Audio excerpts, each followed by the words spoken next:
드렸는데요. 여러분 이번 달부터 7월, 8월 매일 성경 본문이 어디인지 혹시 아세요? 보신 분?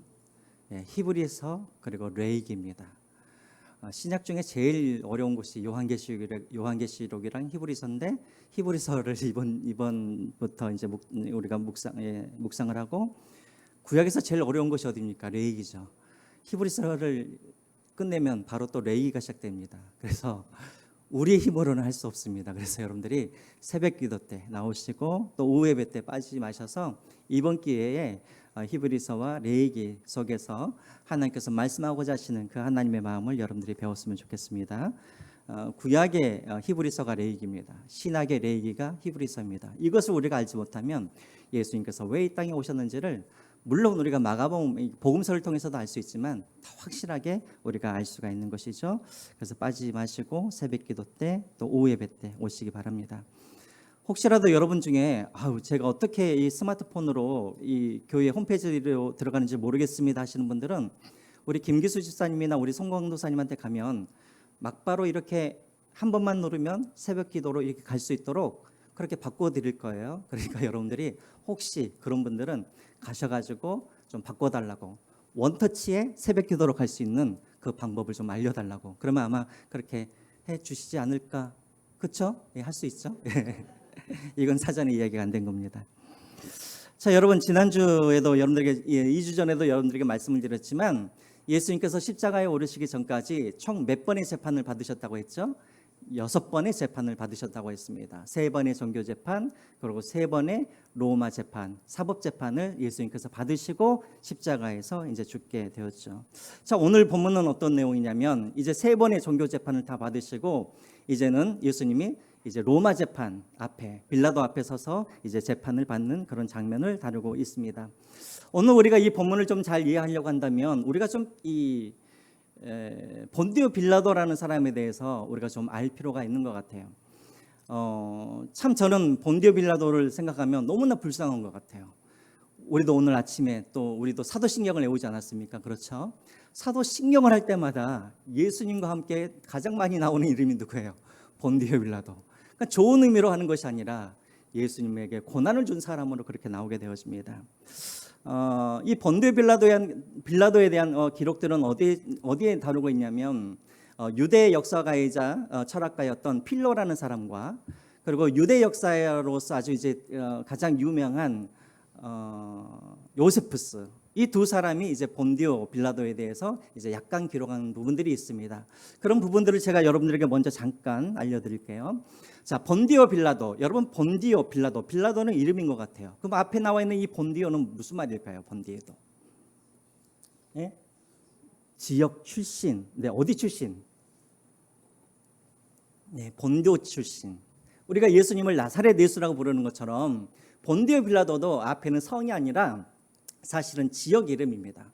그럼 왜 지역 이름을 앞에다 두었는가? 두 가지 의미가 있어요. 첫 번째로는 이 빌라도라는 사람은 갈라디아 지역에서 태어난 사람인데 그곳이 바로 본도 그 근처에 이기도 하고, 이제 필로라는 사람은 이제 어떻게 이야기를 하냐면 이 본도라는 곳에서 이 로마 군대와 큰 전쟁이 일어났습니다. 그때 당시에 로마 군대의 장군이 누구였냐면 빌라도라는 사람이었어요. 그래서 이 본도에서 아주 큰 승리를 이루게 되어지죠.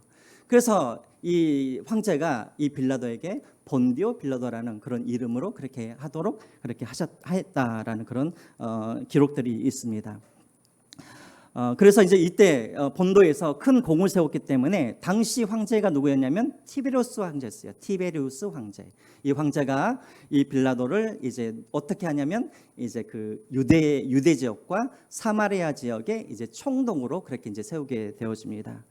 그래서 이 본디오 빌라도가 몇 년 동안 총독을 하게 되어지냐면 AD 26년부터 AD 36년까지. 그러니까 몇 년 동안 한 거예요.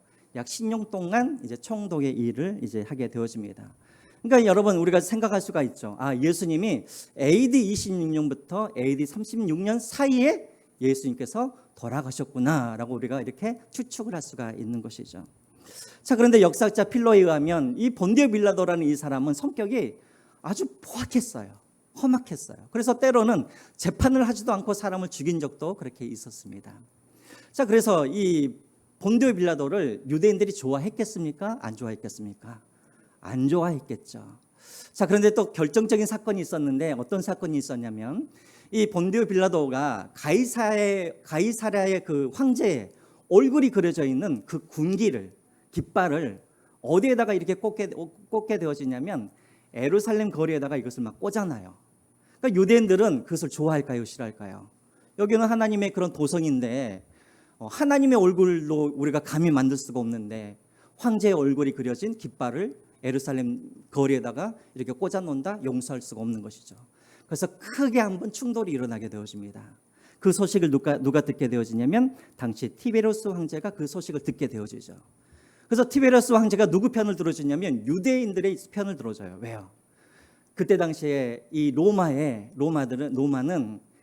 팍스 로마나라 해서 도시들이 안정하게 되어지는 것을 황제들은 원했다라는 것이죠. 그러니까 자꾸만 밀란이 일어나면 누구에게 책임을 묻냐면 빌라도에게 책임을 묻는 거예요. 자, 그래서 이 사건 이후로 이 황제가 빌라도, 너 한 번만 유대 지역에서 밀란이 일어나면 너 잘릴 줄 알아 하면서 경고를 받았던 거예요.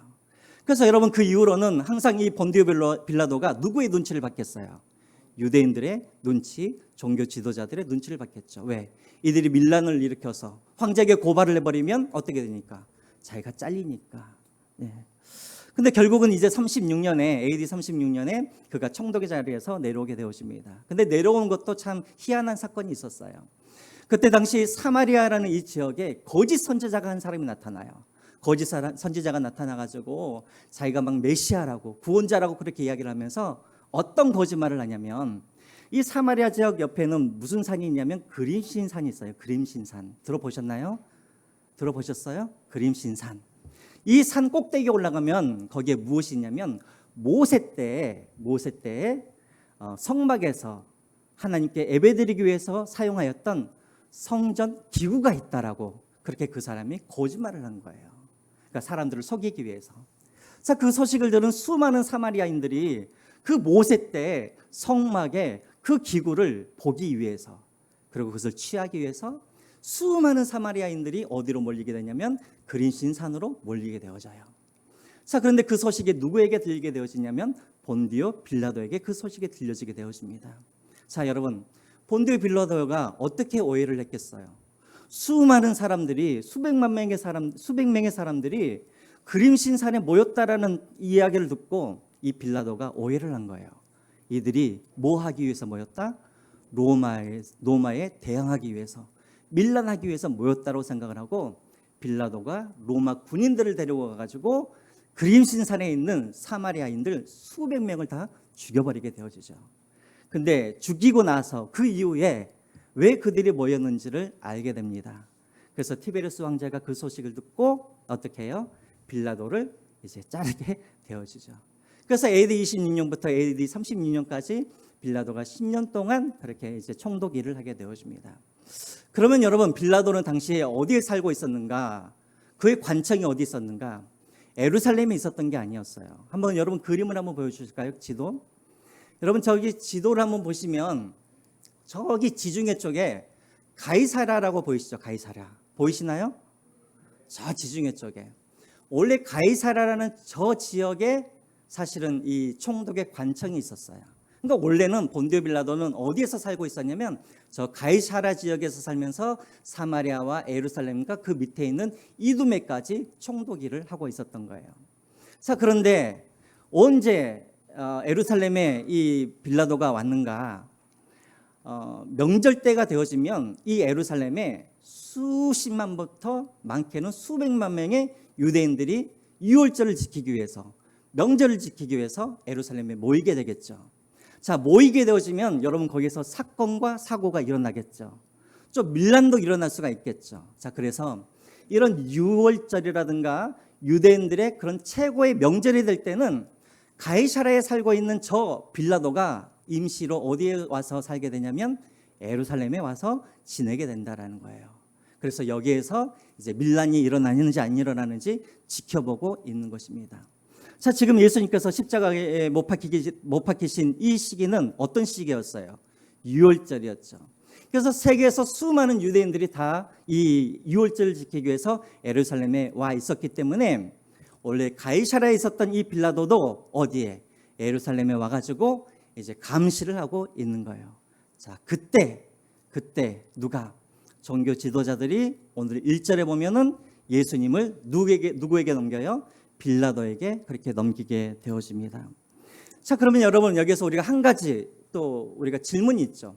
아니, 그냥 예수님을 죽이고 싶으면 그냥 유대 지도자들이 그냥 죽이면 될 텐데 왜 굳이 예수님을 빌라도에게 넘겨가지고 빌라도로 하여금 죽이게 했을까요? 이유가 뭐였을까요? 네? 알고 계시는데 안 가르쳐주고 싶으시죠? 네, 제가 가르쳐 드릴게요. 요한복음 18장 31절에 나와 있죠.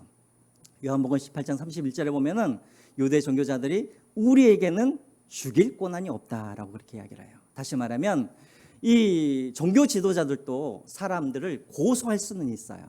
하지만 그들을 처벌하거나 그들은 죽일 수가 없어요. 왜? 로마의 식민지이기 때문에.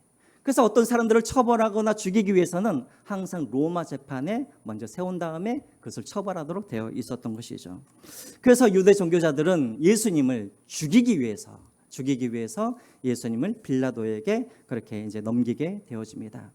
자, 그러자 여러분 예수님 2절을 한번 보시죠. 2절에 빌라도가 예수님을 보자마자 뭐라고 합니까? 네가 유대인의 왕이냐라고 그렇게 묻죠. 자, 그러자 여러분 3절에 예수님께서 뭐라고 하십니까? 2절에 뭐라고 그러시죠? 예수님께서 네 말이 옳도다라고 말을 합니다. 사실은 우리 한글 성경에는 네 말이 옳도다라고 되어 있지만 그러나 헬라어 성경으로 보면은 네가 말한 그대로다라는 그런 말로 되어 있습니다. 자, 사실은 그래서 정확하게 말하면 예수님께서 부정한 것도 아니고 예수님께서 긍정한 것도 아닌 거예요. 그냥 네가 말하는 대로 그냥 네가 그렇게 생각해라 이런 뜻인 것이죠. 자, 그러자 이제 3절에 대제사장들이 어떻게 합니까? 옆에서 듣고 있다가 다시 여러 가지 죄로 예수님을 고발하게 되어지죠. 자, 그럼에도 불구하고 예수님께서 어떻게 하십니까? 여러분 5절을 한번 보시기 바랍니다. 5절. 우리 같이 한번 5절 같이 읽겠습니다. 시작. 예수께서 다시 아무 말씀도 대답하지 아니하시니 빌라도가 놀랍게 여기더라.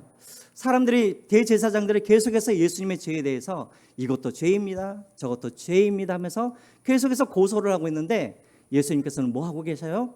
침묵만 하고 계신다라는 거예요. 그 모습을 보고 빌라도가 어떻게 했다고요? 놀랍게 여기더라라고 되었습니다. 놀랍게 여기더라. 왜 빌라도가 놀랍게 여겼을까요? 왜 놀랍게 여겼을까요, 여러분?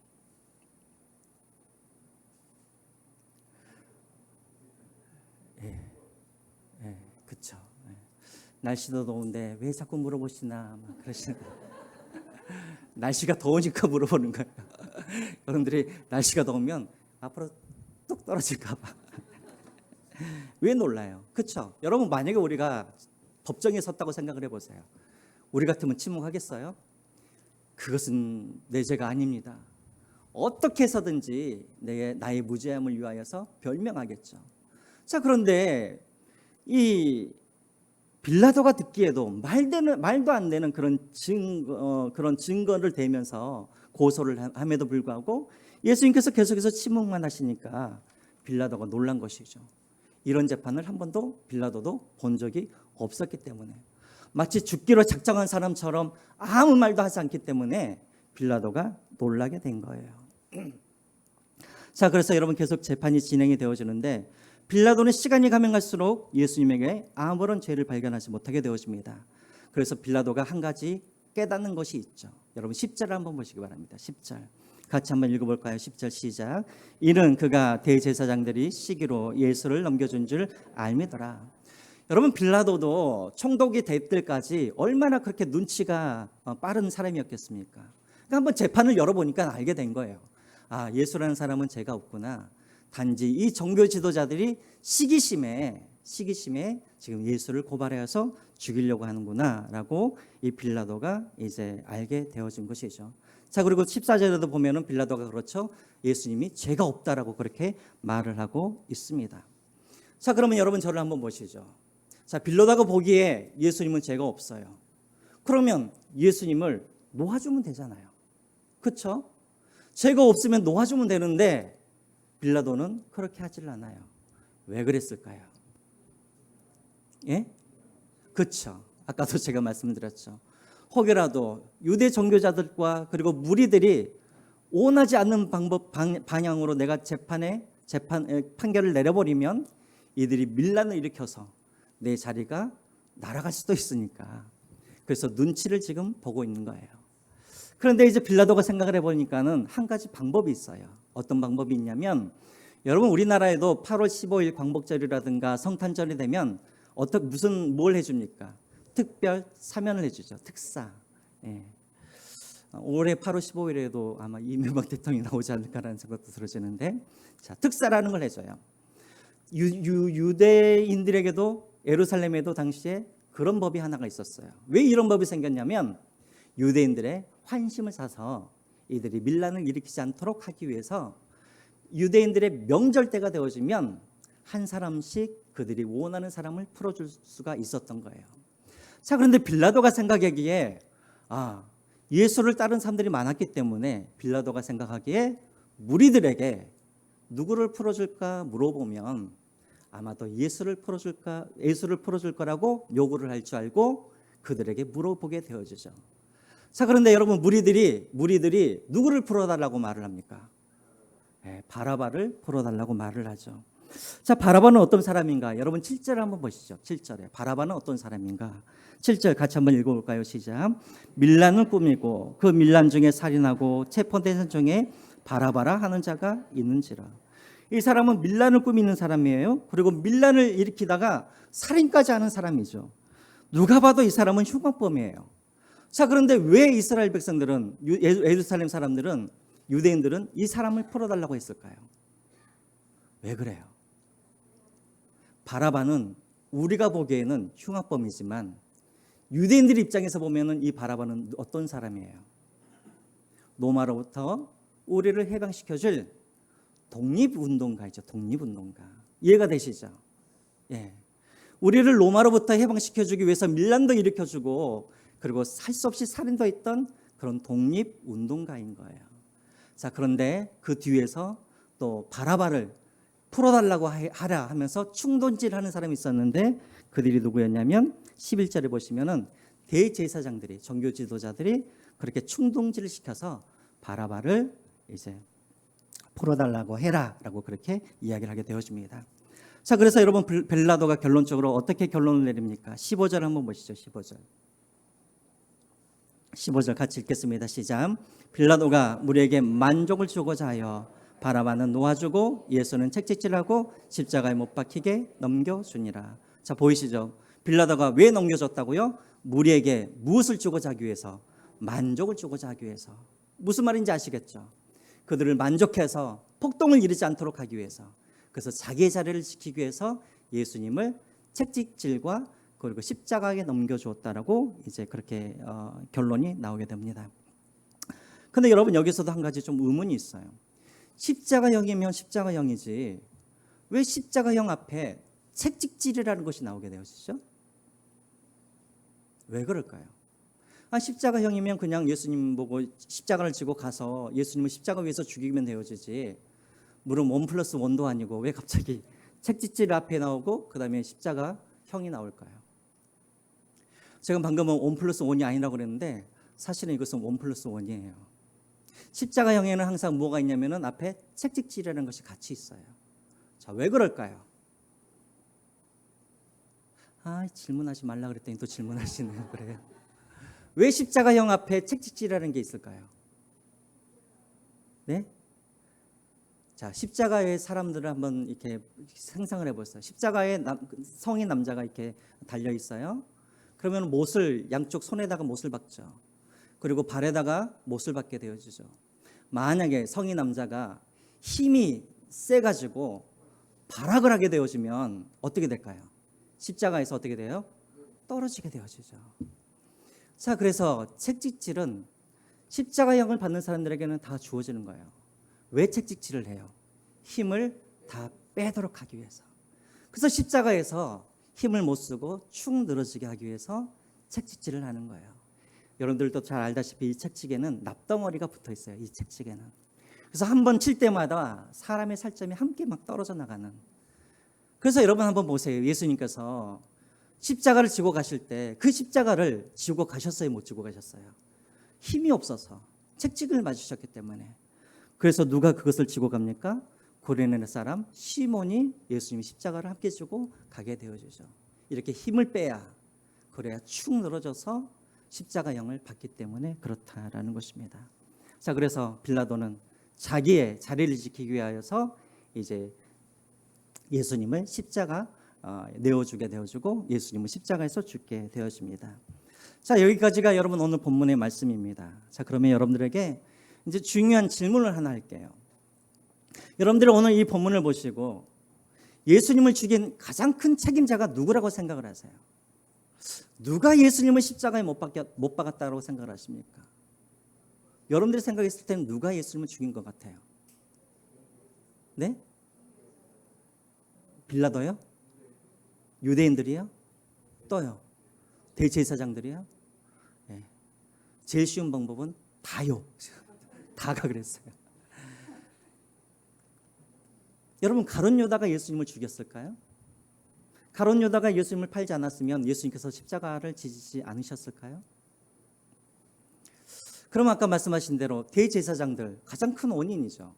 왜냐하면 이들이 예수님을 죽이기 위해서 모의하였고, 그래서 예수님을 잡았고, 그리고 예수님을 누구에게? 빌라도에다 넘겼고, 또 무리들을 충동질해가지고 예수님을 죽게 했기 때문에, 그러면 이 대제사장들이 가장 큰 그런 예수님을 십자가에 못 박은 사람들이었을까요? 만약에 대제사장들이 그렇게 하지 않았다면 예수님은 십자가에 못 박혀 죽지 않았을까요? 또 무리들도 마찬가지죠. 무리들도 예수님께 기대를 많이 하고 있었어요. 그런데 시간이 갈수록 예수님께서 말씀하시는 그 이야기를 들어보니까는 자신들이 기대하는 그런 메시아가 아니었어요. 그래서 이들이 대제사장들이 충동질하여서 십자가에 못 박혀라고 말을 했지만 사실은 이들도 예수님에게 실망을 한 것이죠. 그래서 예수님 대신에 바라바를 요구하게 된 것입니다. 자, 그러면 그것을 예수님을 죽인 사람이 이 무리들이었을까요? 가장 억울한 사람 누구입니까? 본디오 빌라도. 이 사람의 사형 선고를 했기 때문에 사실은 예수님께서 십자가에 못 박혀 죽으신 것이죠. 그러면 이 빌라도가 아니었으면 예수님께서 십자가에 못 박혀 죽지 아니하셨을까요? 자, 그래서 여러분 오늘 이 본문을 우리가 다시 한번 보겠습니다. 오늘 본문 1절부터 15절까지가 이 빌라도의 재판인데 1절부터 15절에 똑같은 단어가 나와요.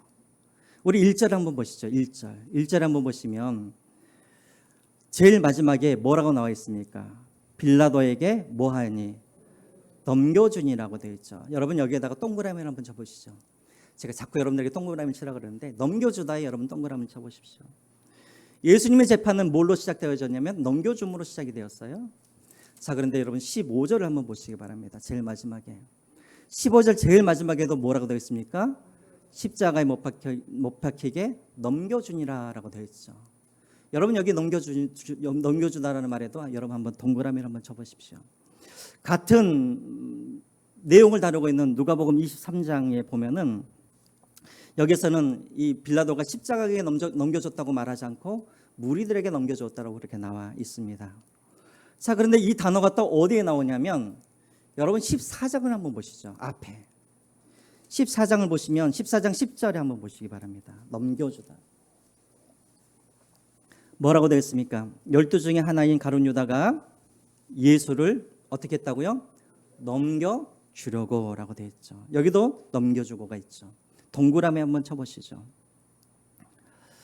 가룟 유다가 누구에게 넘겨줘요? 대제사장에게 넘겨주고 라고 되어 있죠. 자, 여러분 여기서 넘겨주다 앞에 화면을 한번 보시죠. 넘겨주다라는 이 단어는 다 똑같은 단어를 쓰고 있습니다. 헬라어로 파라디도미라는 단어를 사용하고 있어요. 파라디도미. 이것은 넘겨주다, 내어주다 이런 의미를 가지고 있습니다. 자, 보세요. 사람들이 예수님을 죽이기 위해서 앞장섰을 때마다 그들에게 공통적으로 나타나는 행동이 있는데 그 행동이 뭐였어요? 바로 넘겨주다라는 행동을 했다라는 거예요. 내어주다, 넘겨주다. 그러면 우리가 보기에는, 겉으로 보기에는 예수님을 죽인 사람이 대제사장인 것 같고, 무리들이었던 것 같고, 가룟 유다였던 것 같고, 그리고 또 누구죠? 본디오 빌라도인 것 같은데, 사실은 이것은 겉으로 보기에 그들이 죽인 것 같지만, 그러나 예수님을 죽인 장본인은 따로 있다라는 거예요. 넘겨주다가 또 어디에 나오냐면 사도행전을 한번 보시죠. 사도행전 2장 23절을 한번 보시기 바랍니다. 앞에 한번 보여주시죠. 같이 한번 읽어볼까요? 시작. 그가 하나님께서 정하신 뜻과 미리 아신 대로 내준 바 되었거늘. 여기서 내준 바 되었다라는 이 말이 무슨 말이냐면 똑같은 단어예요. 넘겨주다라는 그런 단어를 사용하고 있어요. 그러면 여러분, 누가 예수님을 넘겨줬다고요? 하나님께서. 어떻게? 정하신 뜻과 미리 아신 대로. 정하신 뜻과 미리 아신다는 말은 무슨 말이냐면, 하나님께서 이 예수님을 내어주시기 위한 이 계획을 언제부터? 오래전부터 예수님께서 미리 준비를 하셨다는 거예요. 갑자기 하나님께서 십자가에 예수를 매달려야겠다라고 갑자기 생각하신 것이 아니라 정하신 뜻대로, 미리 아신 대로. 무슨 말입니까? 오래전에 이것을 계획하셨다는 거예요. 언제 계획을 하셨을까요? 우리가 2주 전에 베드로전서 1장에서 우리가 보았죠. 창세전에 계획하시고, 창세전에 하나님이 예수님을 죽이기 위해서, 예수님을 십자가에 내어주기 위해서 창세전에 하나님께서 이것을 계획하셨다는 거예요. 이해가 안 되죠. 아니, 하나님께서 왜 창세전에 아담과 하와가 죄를 지은 이후에 했다고 하면 이해가 될 텐데, 왜 창세전에 예수님께서 십자가에 내어줄 계획을 다 하고 계셨을까요? 이유가 있죠. 하나님께서 인간을 창조하셨을 때 인간들에게 무엇을 주셨어요? 자유의지라는 것을 주셨어요. 자유의지를 주셨다는 말은 무슨 말이냐면, 인간들이 충분히 죄를 지을 수 있었다는 것을 하나님은 알고 있었다는 것이죠. 그래서 하나님께서 인간들을 창조하실 때 동시에 어떤 것까지 하나님께서 계획을 하셨냐면, 그들이 죄를 지었을 때 어떻게 그들을 구원하실 것인지에 대해서 모든 것을 다 계획하시고, 성부와 성자와 성령 하나님께서 함께 의견을 모아서 예수를 십자가에 못 박음으로 말미암아 죄를 지은 인간들을 구원하겠다라는 이 계획까지 가지시고 인간들을 창조하셨다라는 거예요. 이해가 되십니까? 어려우세요? 예.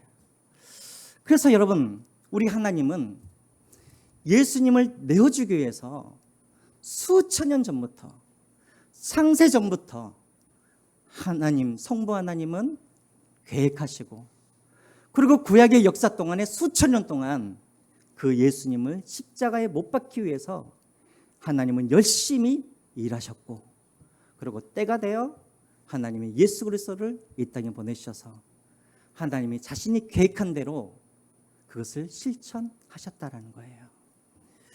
여러분, 제가 2주 전에도 여러분들에게 말씀을 드렸죠. 여러분, 살인죄도 같은 살인죄가 아닙니다. 어떤 살인죄는 같은 살인죄여도 어떤 살인죄는 형량이 더 높고 어떤 살인죄는 형량이 낮아요. 기준이 무엇이냐면, 그 사람이 그 살인을 계획했느냐 아니면 충동적으로 했느냐에 따라서 형량이 달라지게 되어져요. 만약에 계획적으로 그 사람을 죽였다면 그 사람은 흉악범이기 때문에 그 사람은 무기징역을 하게 되어지죠.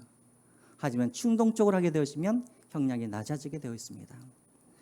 그러면 그런 입장으로 보면 우리 하나님은 어떤 하나님이냐면 아주 흉악한 하나님인 거예요. 그것도 자기의 아들을 죽이기 위해서. 여러분, 그런 이야기 들어보셨어요?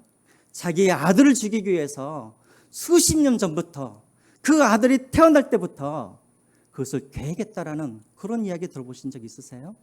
없죠. 근데 우리 하나님은 수천 년 전부터 자기 아들 예수 그리스도를 십자가에 못 박혀 죽이기로, 내어주기로 계획하시고, 그리고 열심히 그 자녀를 죽이기 위하여서 구약의 역사 동안에 일하시고, 그리고 신약 시대에 오셔서 하나님의 때에 그 아들을 위하여서 그 아들을 십자가에 내어주심으로 말미암아 우리를 위해서 죽으셨다라는 거예요. 여러분, 우리는 부모이기 때문에 그 마음을 너무나 잘 알고 있죠. 내 자식의 손가락에 가시 하나라도 박히게 되어지면 여러분 얼마나 부모의 그런 마음이 안타깝습니까? 그렇죠? 근데 우리 하나님은 자신의 아들을 죽이기 위해서 수천 년부터 계획하시고 그 일을 위하여서 일하시고 때가 되어 그 계획한 것을 실천하셨다는 거예요. 자, 그런데 여러분, 내어주다라는 이 단어가 또 다른 곳에 또 한 번 또 나와요. 어디에 나오냐면 로마서 4장 25절 우리 마지막으로 한번 찾아보겠습니다. 오늘 여기 한번 앞을 한번 보시죠. 내어주다. 같이 한번 읽어볼까요? 시작. 예수는 우리가 범죄한 것 때문에 내줌이 되고, 여기까지요. 내어주다. 예수님이 내어주다. 여기서 내어주다는 이 말도 똑같은 단어예요. 파라디도미. 예수님이 넘겨졌다는 말이에요. 근데 무엇 때문에 넘겨졌다고요? 우리가 뭐 한 것 때문에? 범죄한 것 때문에. 하나님이 예수님을 죽이셨어요. 그런데 하나님이 왜 예수님을 죽였냐면 누구 때문에? 우리의 범죄 때문에. 그러니까 여러분, 예수님을 십자가에 못 박게 하는 공범이 있어요. 우리도 예수님을 십자가에 못 박혀 죽게 했고, 그리고 그 일을 누가? 하나님이 그 일을 하셨다라는 거예요. 바로 우리의 죄 때문에. 왜요? 4장 25절에 보면은 우리를 뭐 하기 위해서? 의롭게 하셔서 다시 살리기 위하여서. 그리고 그 다음 절인 로마서 5장 1절 한번 보여주시기 바랍니다. 왜 우리를 의롭게 하기 위해서? 우리를 믿음으로 의롭게 하심으로 말미암아 우리 주 예수 그리스도로 말미암아 어떻게 하기 위해서? 하나님과 우리 사이를 화평하게 하기 위하여서. 그래서 죽이셨다라는 것입니다. 여러분, 우리가 겉으로 보기에는 예수님이 누구에 의해서 죽은 것 같냐면 빌라도 때문에, 가룟 유다 때문에, 종교 지도자들 때문에, 무리들 때문에 예수님이 죽은 것 같지만 사실은 그들이 아니라 누가 예수님을 죽였냐면 바로 범죄한 우리가, 그리고 범죄한 우리를 사랑하셨던 하나님이 바로 예수님을 십자가에 못 박히시고 예수님을 죽이셨다는 것입니다. 그럼 목사님, 빌라도는, 대제사장은 예수님을 죽인 사람이 아닙니까? 예수님을 죽인 사람이 아니에요. 왜 그럴까요? 예수님이 누구를 위해서 죽으셨어요? 구원받을 자들을 위해서 죽으신 거예요. 자, 여러분 잘 기억하세요. 예수님은 이 세상의 모든 사람들을 위해서 죽으신 것이 아니라 구원받을 자, 예수의 생명으로 살아갈 자, 하나님의 백성을 위해서 죽으신 거예요. 만약에 예수님께서 빌라도를 위해서 죽으셨다면, 그래서 빌라도가 예수님을 죽였다면 빌라도도 구원을 받아야만 하는 거예요. 이해가 되세요? 예. 종교 지도자들이 예수님을 죽였다. 종교 지도자들 때문에 예수님이 죽었다. 이 말은 무슨 말이냐면, 그러면 예수님께서 종교 지도자들을 어떻게 해야 돼요? 구원하셔야 돼요. 예수님의 죽음은 그 효력은, 그 속죄의 범위는 전 세계 모든 사람이지만, 그러나 그 효력은 누구에게만 나타나냐면 예수 그리스도를 믿는, 그래서 예수 그리스도를 죽인, 그래서 예수 그리스도를 죽이게 하여서 구원을 받은 그 사람들에게만 한정되어 있는 거예요. 왜 우리가 예수님을 죽였습니까? 그리고 왜 하나님이 그 예수님을 죽여서 예수님을 죽인 우리를 살리셨습니까? 이유는 잘 몰라요. 그러나 딱 한 가지 있어요. 하나님이 우리를 사랑하셨기 때문에. 하나님이 우리를 사랑하셨기 때문에 예수님을 죽인 우리를 하나님께서 다시 우리를 살리신 거예요. 왜 죽였는가? 우리는 그건 몰라요. 아니, 왜 우리가 하나님이 우리를 사랑하셨는가? 그 이유는 몰라요. 그러나 한 가지 증거는 있어요. 하나님이 우리를 사랑하셨다라는 증거예요. 그 증거가 어디 있습니까, 목사님? 오늘 여러분들이 이 자리에 있는 것이 바로 증거인 것입니다.